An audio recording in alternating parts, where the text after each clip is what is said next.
বন্ধুরা, দেখো আজ আবার একটা নতুন রেসিপি নিয়ে তোমাদের কাছে চলে এসেছি। আজ না আমি একটা পাবদা মাছ বানাবো। তো ওইটা যেমন আমি জানি তেমনি আমি বানাবো। তোমরা অবশ্যই দেখবে, লাইক করবে আর কমেন্ট করে বলবে।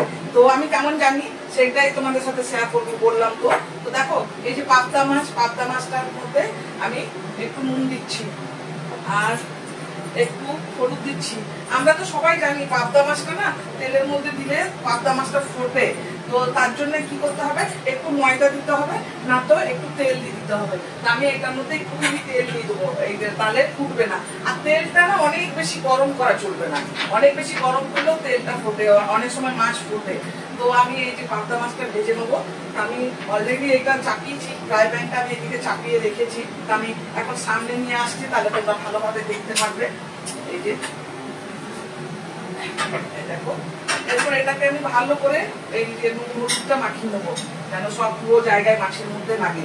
আর আমার কাছে বেশি নেই মাছ, এই যে দেখো অল্প একটুখানি আছে, 4টেই আছে। তো আমি কিভাবে বানাবো সেটাই তোমাদের সাথে শেয়ার করবো।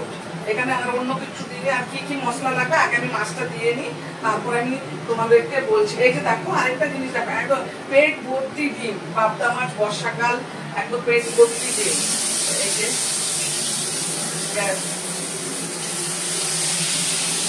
এখানে খুব আস্তে আস্তে ভাজতে হবে মাছটা, না তো খেতে যাবে। পাবদা মাছ খুব নরম হয় তো, ওই যে লইটা মাছের মতো, তাই আমি এখন কম মাছে ভালো করে ভেজে নেবো মাছটা। আজটা কম করছি আর কি কি মশলা নিচ্ছি সেটা তোমাদের দেখাবো এখন। এই যে দেখো অন্য কিছু নেবো না, অন্য কিছু নিই, বেসিকটা মশলা আছে তাই। এই যে দেখো দই নিয়েছি, দই আছে আমার 100 গ্রামের মতো দই আছে। 4টে মাছ আছে তো, একটু টমেটো কুচি আছে। আর এখানে না আমরা সবাই জানি পাবদা মাছের একটা গন্ধ আছে, হ্যাঁ পাবদা মাছের এইরকম খুব তারপর করেছে।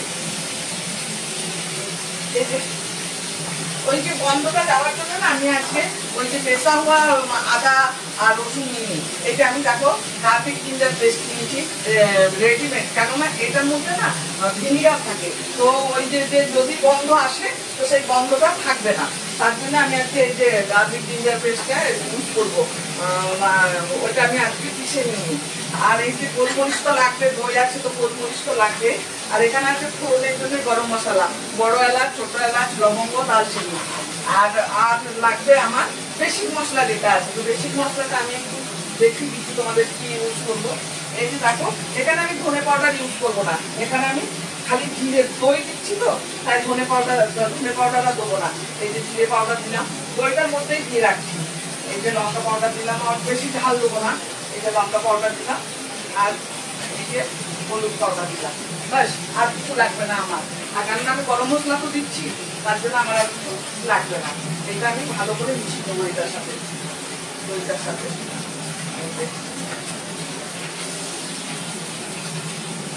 চলো মাছটা আমি ভেজে নিয়ে ফিরে আসছি, তোমাদেরকে দেখাবো কিভাবে বানায় আমার রেসিপি, তোমাদের কেমন লাগে। দেখো রেডি হয়ে গেছে পাবদা মাছের ঝাল, দই পাবদা। যেটা তোমাদের ভালো লাগবে সেটা তোমরা বলবে। হ্যাঁ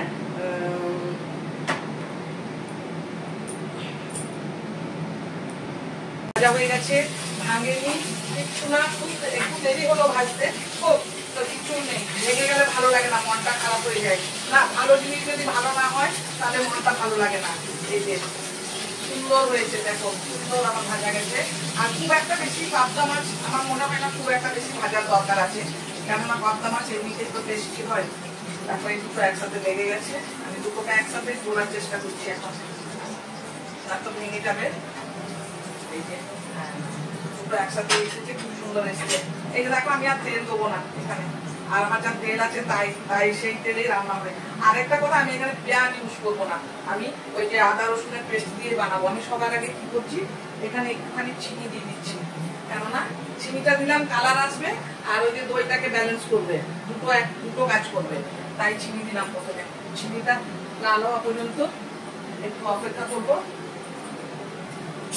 এটা কাজ নেই। চিনিটা লাল হয়ে গেছে, এই যে আমি দিচ্ছি, লঙ্কাটা পরে দেবো। এই যে বললাম না বড় এলাচ, ছোট এলাচ, লবঙ্গ, দারচিনি। চাইলে জিরে গোটা জিরেও দেওয়া যায়, তো আমি এখানে দিচ্ছি না। আমি কেননা জিরে গুঁড়ো দিয়েছি তো তাই আর জিরে গুঁড়ো দিলাম না।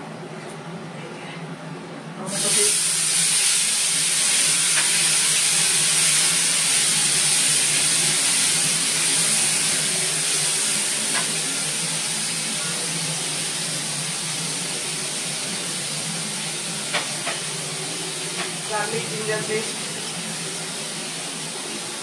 টমেটো এখন আমি অল্পই দিলাম, দইটা বেশি দিচ্ছি তো তাই আমি জিঞ্জার গার্লিক পেস্টটা একটু বেশি দেবো। কেন বলো তো, কেননা মতো মাছটা যদি গন্ধ হয় তাহলে তখন বাচ্চারা বলবে গন্ধ বেরোচ্ছে তাই। এই যে লাইট চলে গেল। এখন বৃষ্টি হচ্ছে না কিন্তু লাইট খুব যাচ্ছে, লাইট কখন আসবে জানি না, তাই নিশ্চয়ই তোমরা দেখতে পাচ্ছ। দেখো আমি জানলাটা এখন খুলে দিয়েছি তোমাদের জন্য, ভালো করে দেখতে পাবে। তাই এই যে একটা শুকনো লঙ্কা দিলাম, লঙ্কাটা দিয়ে দিলাম এখনই। এই যে এবার আমি যে দইটা করে রেখেছি দইটা দিয়ে দিচ্ছি। দইটা এটার মধ্যেই গ্রেভি হবে, গ্রেভিটা যে এটা হবে না এটার মধ্যে দইটাতেই হবে। এটা এখন কন্টিনিউ নাড়তে হবে দইটা। এই যে জানি না লাইট কখন আসবে। এই যে দেখো আমি চিনি দিয়ে দিয়েছি বলে কি সুন্দর কালার আসছে, দেখেছো তো, খুব সুন্দর কালার এসছে। এরপর মশলাটা দেখি একটু ওয়েট করি কতক্ষণে লাইট আসে, তারপর বানাবো মশলাটা। ততক্ষণ আমি কষাই, মশলাটা একটু ভালো করে বানাতে হবে। এই যে তেল একদম উপরে এসে গেছে। এই যে এখন আমি এই যে কুটে রেখেছিলাম গোলমরিচ, ওইটা দিয়ে দিলাম। এই দেখো লাইট এসে গেছে, লাইট এসে গেছে, খুব আনন্দ হলো। দেখো লাইট এসে গেছে, যাক তোমাদের ভালোভাবে দেখাতে পারবো। এই যে চিনিটা চালু করে দিই। দেখো এখানে না এটা জানলাটা খুলে রাখার কোনো অসুবিধা নেই। জানলাটাতে কি হয় বলতো, রাস্তার ধারে ঘর তো প্রচন্ড গাড়ি যায়, আর বাইরে কনস্ট্রাকশনের কাজ হচ্ছে পাশের প্লটটায়, ওইটারও খুব আওয়াজ হয়, সেটাও একটা আছে। এই যে দেখো তেল একদম উপরে এসে গেছে, গোলমরিচ দেওয়া হয়ে গেছে। এবার আমি নুনটা দিই, নুন এই যে নুন দেবো এখন। নুন অল্পই দেবো, কেননা মাছের মধ্যে নুন আছে। আমার আর চিনি লাগবে না, কেননা চিনিটা তো আমি প্রথমে দিয়ে দিয়েছি, আমার আর চিনি লাগবে না। নুনটা আমি দেখে দেবো, কেননা নুন যদি বেশি হয়ে যায় তাহলে আর ভালো লাগবে না, সব আমার নষ্ট হয়ে যাবে। এই যে একদম দেখো তেল একদম ভালোভাবে উপরে এসে গেছে। এই যে এখন আমি জল দিয়ে দিচ্ছি এটার মধ্যে। বেশি জল দেবো না, অল্পই জল দেবো, কেননা এটা তো ঝোল হবে না, ঝাল মতো হবে, তাই টক ঝাল। জল দিলাম।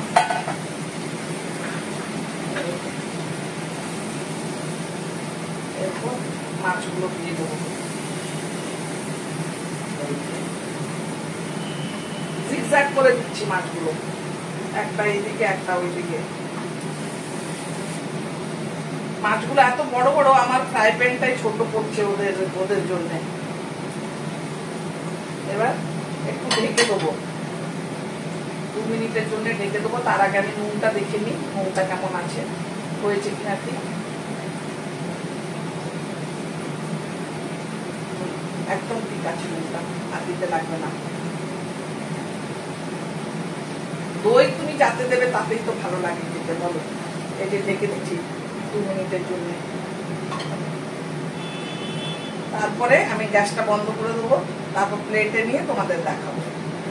কেউ যদি চায় এর সময় না তোমার ধনে পাতাও দিতে পারে। তো দইয়ের সঙ্গে ধনে পাতাটা খুব একটা যায় বলে আমার মনে হয় না, আমার মাত্র ব্যক্তিগতভাবে আমার ভালো লাগে না, তাই আমি ধনে পাতাটা দেবো না। আমি এখানে এইটাই আছে।